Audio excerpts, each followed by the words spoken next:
সুপ্রিয় শিক্ষার্থীবৃন্দ, তোমাদের সবাইকে স্বাগতম।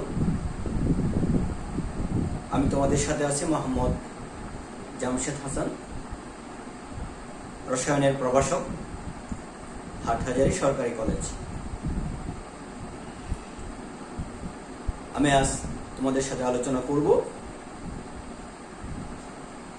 আজকে আমি তোমাদের সাথে যে আলোচনাটা করতে যাচ্ছি, যে টপিকটা বিগত ক্লাসগুলোর ধারাবাহিকতায় সেটা আলোচনা করছি, সেটা হচ্ছে ডাইনাইট্রোজেন টেট্রাঅক্সাইডের বিয়োজনে নাইট্রোজেন ডাইঅক্সাইড যে তৈরি হচ্ছে, এই বিক্রিয়াটি ক্যাপি এবং ক্যাসিয়ের রাশিমালা প্রতিপাদন করব। তো এই বিক্রিয়াটির ক্যাপি এবং ক্যাসিয়ের রাশিমালা শুরু করার আগে আমরা এই বিক্রিয়াটি লিখছি N2O4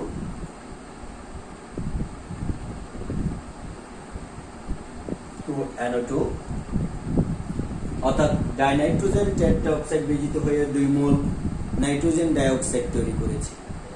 এই বিক্রিয়াটিতে যথারীতি আমরা ধরছি বিক্রিয়াটি যে তাপমাত্রায় ঘটেছে সেটা হচ্ছে T তাপমাত্রা, এবং সেই বিক্রিয়াটি ঘটিয়েছি আমরা ভি আয়তনের একটি পাত্রে, এবং মিশ্রণের মোট চাপ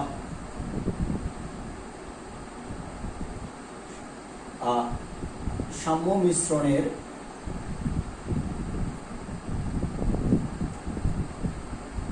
মোট চাপ equal to P, capital P. সাম্য মিশ্রণের মোট চাপ পি, এটা আমরা ধরে নিয়েছি এগুলো আমরা, এবং আমরা বিক্রিয়াটি শুরু করছি। প্রাথমিক অবস্থায়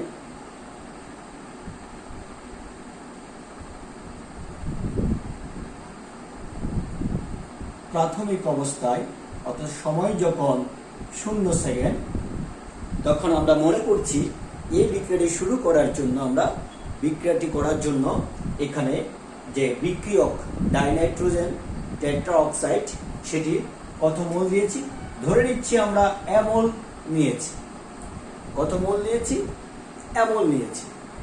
তখন বিক্রিয়া যখন আগায়নি অ্যাট ইনিশিয়াল স্টেট, যে যখন বিক্রিয়াটির সময় 0 সেকেন্ড, তখন এখানে উৎপাদ হচ্ছে 0 মোল, কোনো উৎপাদ উৎপন্ন হয়নি।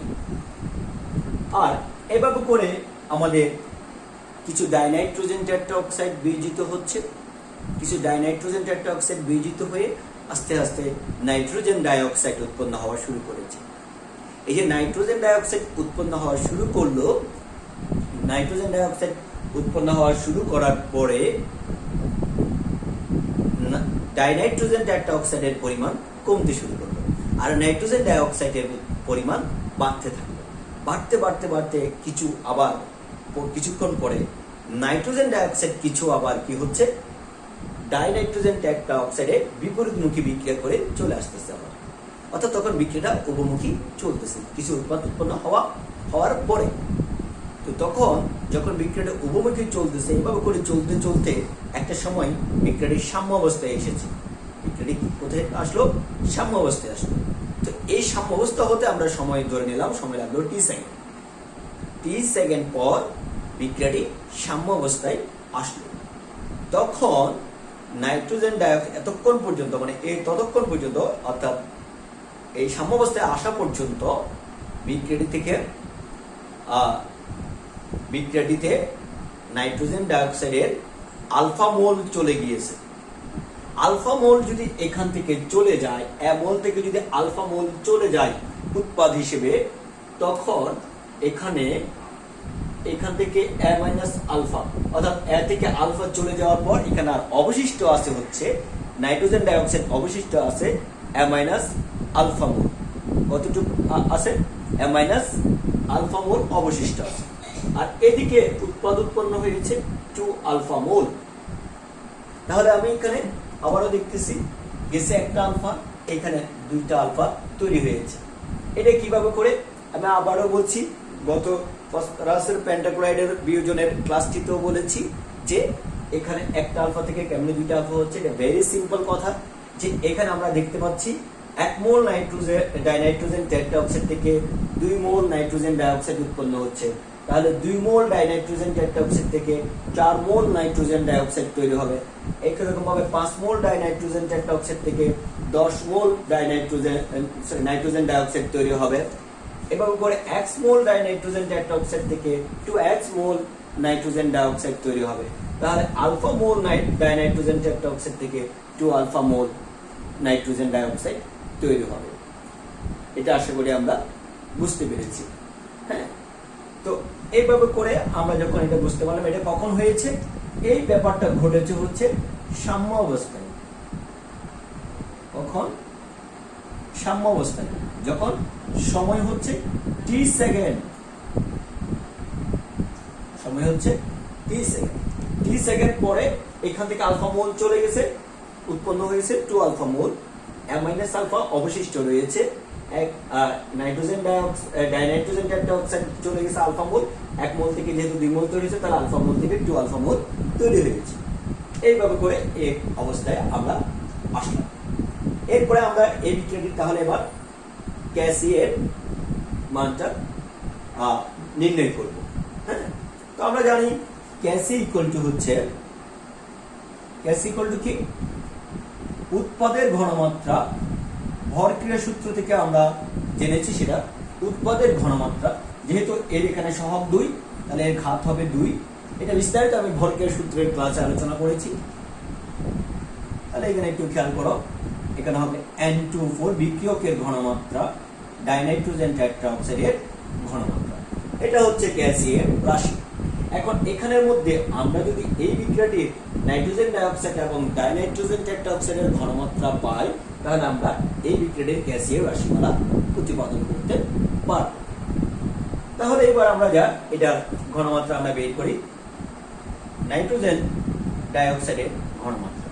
আমরা জানি ঘনমাত্রা concentration is equal two N/V। পরিমাণগত রসায়নে আমরা এই ব্যাপারে জেনেছি যে ঘনমাত্রা ইকুয়াল টু মোল সংখ্যা ডিভাইড বাই মিশ্রণের আয়তন লিটারে, লিটারে মিশ্রণের আয়তন। এখন আমরা নাইট্রোজেন, এটাও প্রতিপাদন আছে, এটা আমরা তখন প্রতিপাদন করে দিয়েছি, আর এখানে তো আর প্রত্যেকটা বার তো আর প্রতিপাদন করা যাচ্ছে না। এটা হচ্ছে নাইট্রোজেন ডাইঅক্সাইডের ঘনমাত্রা। তাহলে নাইট্রোজেন ডাইঅক্সাইডের ঘনমাত্রা হচ্ছে কি, একটা মিশ্রণের মধ্যে নাইট্রোজেন ডাইঅক্সাইডের ঘনমাত্রা হবে নাইট্রোজেন ডাইঅক্সাইডের মোল সংখ্যা ডিভাইডেড বাই মিশ্রণের আয়তন। নাইট্রোজেন ডাইঅক্সাইডের মোল সংখ্যা হচ্ছে কত? 2 আলফা। কত? 2 আলফা। আর মিশ্রণের আয়তন কত? আমরা ধরে নিয়েছিলাম আগে ভি, ভি আমরা ধরে নিয়েছি।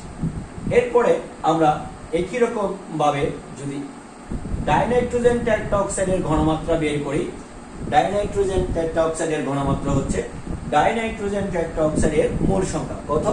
A minus alpha, A minus alpha divided by মিশ্রণের মোট আয়তন ভি। এবার আমরা খুব ভেরি সিম্পল, এখানে এই নাইট্রোজেন ডাইঅক্সাইডের ঘনমাত্রা এবং ডাইনাইট্রোজেন টেট্রাঅক্সাইডের ঘনমাত্রা এই সমীকরণের মধ্যে বসাই দিব।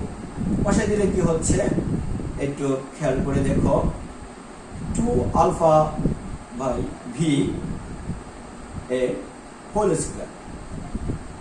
ঠিক আছে, তারপর আমরা দেখতেছি এখানে a minus alpha by V.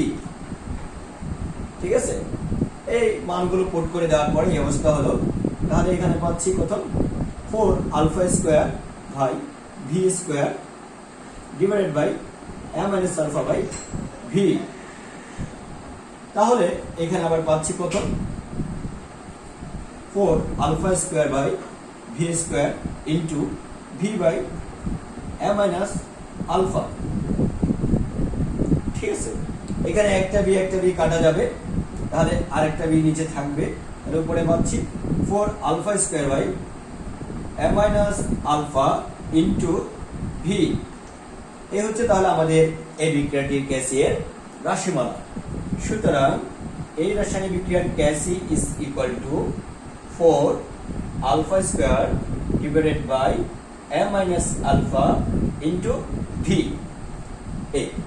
এই বিক্রিয়াটির ক্যাসি এর রাশিমালা প্রতিপাদন হয়ে গেছে। এইটা এই বিক্রিয়াটির ক্যাসি এর রাশিমালা। তাহলে একটু খেয়াল করে দেখো, আমরা এই বিক্রিয়াটি থেকে গ্যাসীয় সমীকরণ পাই এরকম। সমীকরণটা থেকে আমরা এখানে ঘনমাত্রাগুলো বের করেছি, ঘনমাত্রাগুলো এখানে পুট করে দিয়েছি। পুট করে দেওয়ার পরে আমরা এভাবে করে ক্যালকুলেশন করে সরলীকরণ করে আমরা এই রাশিটা পেয়েছি। সুতরাং গ্যাসীয় রাশিমালাটা হচ্ছে এটি। আশা করি তোমরা সবাই এটা গ্যাসীয় রাশিমালাটা বুঝতে পেরেছো।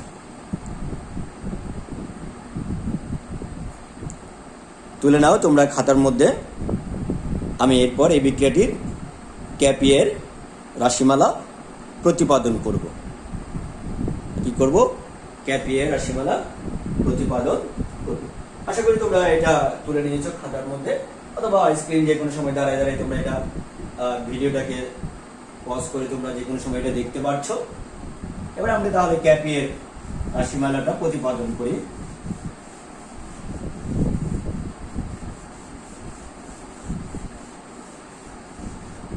এবার ক্যাপিয়ের রাশিমালা প্রতিপাদন করার জন্য আমাদের আরেকটা জিনিস অতিরিক্ত লাগবে। সাম্য মিশ্রণের মোট মোল সংখ্যা, সাম্য মিশ্রণের মোট মোল সংখ্যা কত? সাম্য অবস্থায় কি আছে? ডাইনাইট্রোজেন টেট্রাঅক্সাইড আছে কত মোল? A- mole. নাইট্রোজেন ডাইঅক্সাইড আছে কত মোল? 2 মোল। তাহলে -α + 2α = A+α। সরল করলে এটাই পাবো। এবার যথারীতি আমরা আগের মতো ক্যাপিয়ের রাশিমালাটা লিখতেছি। P of NO2 নাইট্রোজেন ডাইঅক্সাইডের আংশিক চাপ স্কয়ার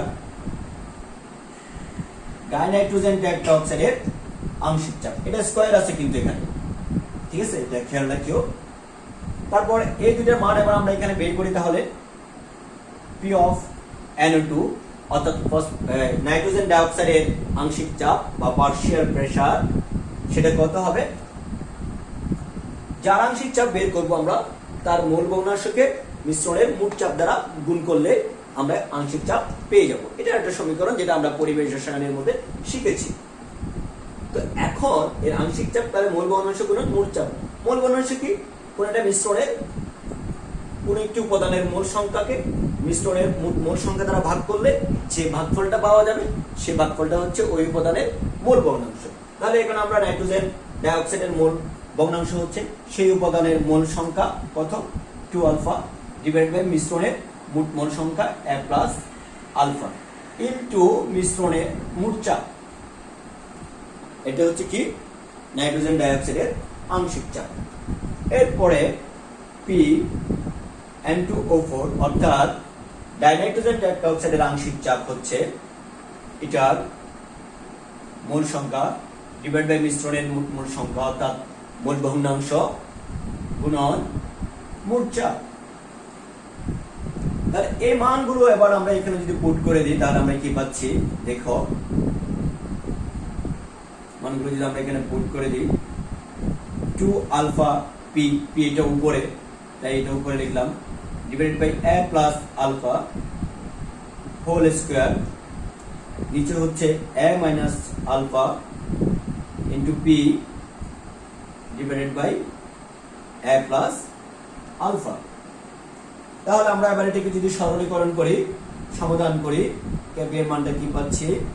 উপরে পাবো 4α² P² divided by A+α whole square, আর এখানে পাবো A-α into P divided by A+α।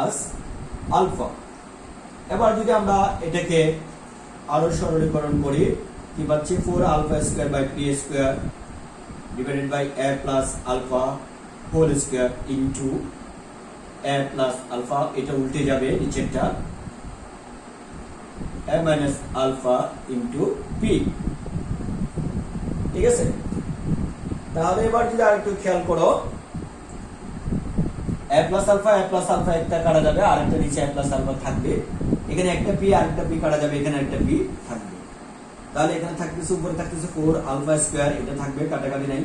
P square থেকে পি চলে, পি দিয়ে পি স্কয়ার কে পি দিয়ে ভাগ দিলে আরেকটা পি থাকবে। আর এখানে এ প্লাস আলফা হোল স্কয়ার কে এ প্লাস আলফা দ্বারা ভাগ করলে আরেকটি এ প্লাস আলফা থাকবে, এ plus alpha into a minus alpha. আর এটা তখন হয়ে গেল কি এ plus B into S, A plus B into a minus B এর সূত্র। 4 alpha square p divided by a square minus alpha square। তাহলে এটা হচ্ছে আমাদের এই বিক্রিয়াটির ক্যাপিয়ার রাশিমালা। সুতরাং ক্যাপি ইজ ইকুয়াল টু এই বিক্রিয়ার 4 alpha square p divided by a square minus alpha square.